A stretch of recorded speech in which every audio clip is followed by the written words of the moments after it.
तो फाइनली समय आ चुका था 10 फरवरी का। तो उस दिन सुबह हमारी ट्रेन थी 9 बजे फ्रॉम बडनेरा टू दिल्ली। तो इसलिए हम सब लोग जमा हो गए थे बडनेरा स्टेशन पे। फिर हमने मेक श्योर किया कि हमारे सारे 16 लोग प्रेजेंट है या नहीं उस जगह पे। काहीच आम्ही जात आहोत मनाली कशाला बर्फ खायला बर्फात आम्ही रम टाकून पिऊन टाकतो. मैंने कहा लाडले हा आमचा blogger mission Zulfikar. Mission Zulfikar आम्ही चाललो आहे. धुरंधर। और फिर थोड़ी ही देर वेट करने के बाद हमारी ट्रेन फाइनली स्टेशन पे आ चुकी थी, जो कि सिर्फ 5 से 10 मिनट लेट थी। और जैसे ही ट्रेन रुकी तभी हमने अपना सारा सामान उठा लिया था और अपने अपनी सीट पे जाके बैठ चुके थे। चांदूर रेल्वे. तांदूर आ गया. चांदूर रेल्वे इसका गाव आ गया, इसका गाव आ गया, इसको निकाल दो.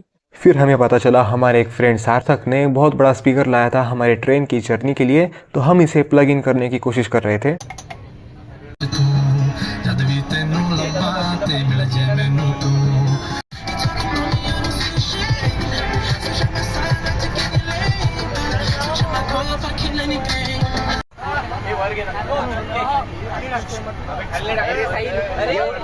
गरम गरम चाय मेरे चाय चाय के चाय.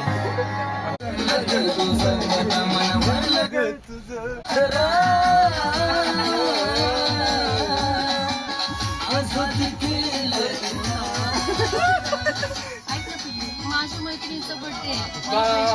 फिर थोड़े ही समय बाद हमारी ट्रेन ने अपनी पूरी रफ्तार पकड़ ली थी और अब हमें लगने लगा था कि अब तो हमें डिले होगा ही नहीं और अब हम टाइम पे दिल्ली पहुंच जाएंगे। लेकिन ये समझना हमारी सबसे बड़ी भूल थी, और ऐसा मैं क्यों कह रहा हूँ ये तुम्हें आगे पता चलेगा। और फिर थोड़ी ही देर बाद आ गया नागपुर का स्टेशन। फिर वहाँ पे हमारी गाड़ी ज़रूरत से थोड़ी ज़्यादा रुक गई और फिर हमने हमारे साथ जो टिफ़िन लाया था वो भी पूरा ख़त्म कर दिया। और उसके बाद हमारी गाड़ी अभी भी स्टेशन पे ही रुकी थी। तब हमने बहुत सारी पानी की बोतल एक साथ खरीद ली। 3 hours later. और फाइनली 3 घंटे लिटरली वेट करने के बाद हमारी गाड़ी नागपुर से निकल गई। और यहाँ पे मुझे नहीं पता मैं क्या रिकॉर्ड करने की कोशिश कर रहा था। और ऐसे ही टाइम पास करते करते फिर शाम हो गई और शाम को जितने लोग भी यूनो खेलना जानते थे वो लोग नीचे यूनो खेल रहे थे और हम दोनों ऊपर गाना गा रहे थे।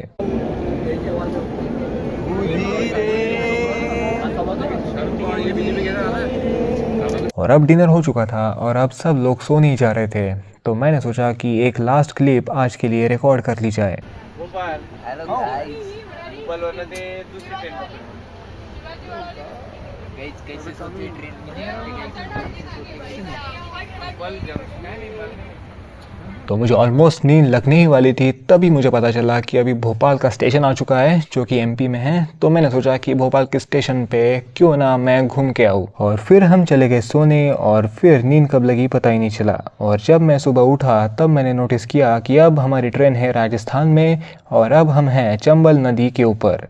और चंबल नदी हिस्टोरिकली घोस्ट रिवर के नाम से भी फेमस है। फिर मैंने वो काम किया जो हर व्लॉगर करता है, खुद को ही 10 बार सिनेमैटिकली रिकॉर्ड करने का। फिर हमारे ट्रेन में चेन ठीक करने वाले भैया आए थे जिनसे मेरे फ्रेंड ने अपने जैकेट के चेन सिर्फ 5 मिनट में ठीक करा लिए। और यहाँ पे आ चुका था मथुरा, जहाँ के मंदिर में हमें जाने का बहुत ज़्यादा मन था, लेकिन हम नहीं जा सकते थे क्योंकि हमारी ट्रेन थी दिल्ली तक और हमारी ट्रेन बस यहाँ पे सिर्फ 5 मिनट के लिए रुकने वाली थी। फिर लिटरली 25 घंटे ट्रेन के अंदर बिताने के बाद हम फाइनली पहुंच चुके थे दिल्ली। और यहाँ पे मैंने पहना था N95 mask for obvious reasons. Station पे ये मशीन देखने के बाद सब लोग इसे खेलने के लिए चले गए थे, लेकिन फिर हमें पता चला कि इसे खेलने के लिए भी पैसे लगते हैं, तो फिर हमने खेला ही नहीं। और हमारे पास जो भी हेवी सामान था वो हमने इस क्लॉक रूम में जाके रख दिया था, क्योंकि हमें अभी दिल्ली घूमनी थी और उस हेवी सामान को लेके हम घूम नहीं सकते थे। और वो रखने के बाद हम चले गए थे नाश्ता करने के लिए, जिसमें हमने खाए छोले कुलचे। उसके बाद हम चले गए दिल्ली मेट्रो स्टेशन की ओर, क्योंकि अगर तुम्हें दिल्ली में घूमना है तो सबसे कन्वीनियंट और सबसे सस्ता वे है दिल्ली मेट्रो, क्योंकि ऑटो और कैब से जाने में बहुत ज़्यादा ट्रैफिक लगेगा और वो बहुत ज़्यादा तुम्हें महंगा भी पड़ेगा। तो इन मशीन से हमने अपने टिकट्स निकाल लिए और एक टिकट हमें पड़ी 32 रुपये की, जिससे हम एक बार चेक इन और चेकआउट कर सकते हैं ओवरऑल दिल्ली में किसी भी मेट्रो स्टेशन में। और मेट्रो स्टेशन से हम निकलने ही वाले थे तब मैंने नोटिस किया एक खिलौना जो कि मुझे बहुत ज़्यादा पसंद आ गया था। ये मैंने खरीदा था सिर्फ 50 रुपये में, जो मुझे काफ़ी अच्छा लगा। और मेट्रो से हम सीधा आ गए थे सरोजिनी मार्केट में। और सरोजिनी मार्केट तो आपको पता ही होगा कि ये मार्केट बहुत ज़्यादा फेमस है, क्योंकि इसमें बहुत ज़्यादा कम दामों के अंदर बहुत ज़्यादा अच्छी चीज़ें भी हमें मिल जाती है। मतलब कि जूते, shirt, pant, belt, perfume, watches, सब कुछ मिल जाता है और अच्छे अच्छे ब्रांडेड नामों का भी मिल जाता है, लेकिन वो फर्स्ट कॉपी होता है।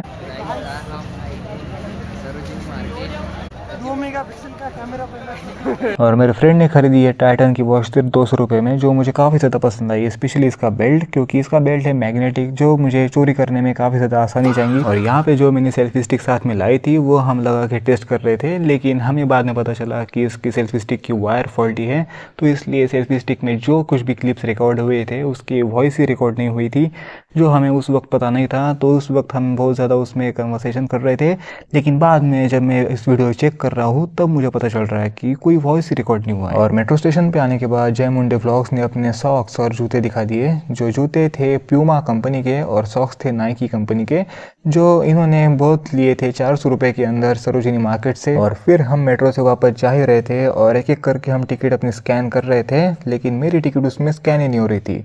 मैंने बार बार कोशिश की लेकिन मेरी टिकट उसमें स्कैन ही नहीं हो रही थी। फिर मैंने ऑफिस में जाके उसकी इंक्वायरी की, फिर मुझे उन लोगों ने एक टिकट चेंज करके दी और वो चेंज की हुई टिकट वैसी दिखती है। फिर हम लोग जा रहे थे इंडिया गेट घूमने के लिए, और मेट्रो स्टेशन से उतरने के बाद इंडिया गेट 1 या 2 किलोमीटर दूर था, तो इसलिए हमने उतने डिस्टेंस के लिए एक ऑटो कर लिया था। तर गाईस आम्ही आता जात आहोत इंडिया गेटला. आम्ही सध्या सरोजिनी मार्केटमध्ये खूप सारी शॉपिंग केली. आता आम्ही गेलेलो आहे तरी आम्ही मेट्रो बाहेर गेली आम्ही मेट्रोमध्ये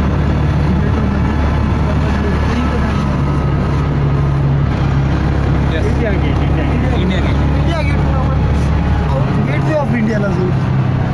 मुंबई आमची मुंबई मराठी माणसं.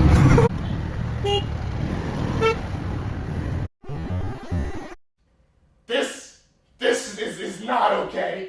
This needs to stop now. और ऑटो से बाहर निकलते ही मेरे अंदर का व्लॉगर थोड़ा जाग गया था, तो इसलिए मैं यहाँ पे थोड़ा थंबनेल का फोटो लेने की कोशिश कर रहा था। और यहाँ पे आने के बाद मैंने एक चीज़ नोटिस की कि जितने यहाँ पे लोग टूरिस्ट हैं उससे कई ज़्यादा तो लोग यहाँ पे कैमरामैन हैं, जो 20 रुपये में आपकी फ़ोटो खींच देते हैं। जैसे कि ये कैमरामैन जिन्होंने हमारे मैनेजर सर की 10 से ज़्यादा फ़ोटो खींच दी थी, जिससे अभी इनकी अर्निंग हो गई थी 200 से ज़्यादा। फिर हमने इंडिया गेट को थोड़ा पास जाके देखा था, तब हमने नोटिस किया कि ये बहुत ज़्यादा बड़ा है। जब हम इमेजेस या वीडियोज़ में देखते हैं तब हमें ये छोटा लगता है, लेकिन एक्चुअल में देखने में ये बहुत ज़्यादा बड़ा है। और हम थोड़ा सराउंडिंग में भी घूम रहे थे इंडिया गेट के, जहाँ पे ये बहुत ज़्यादा अच्छा नज़ारा था। तो यहाँ पे हमें ये टेडी बियर भी मिला, जो मैंने काफ़ी बार यूट्यूब पे भी दिखा था, लेकिन इसके साथ फ़ोटो निकालने के लिए थोड़े पैसे लगते थे, तो इसलिए मैंने इसका दूर से थोड़ा वीडियो निकाल लिया।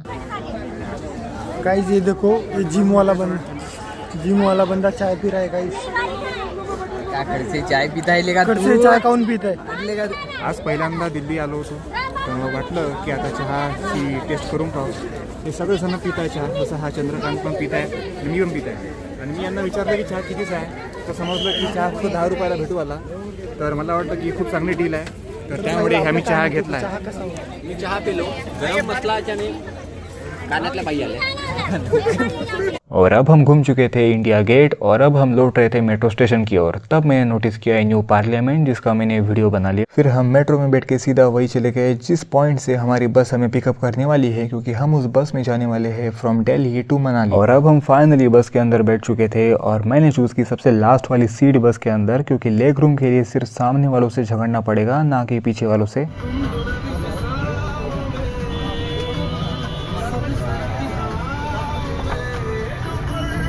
और फिर अचानक से हमारे मैनेजर का डांस करने का मन किया।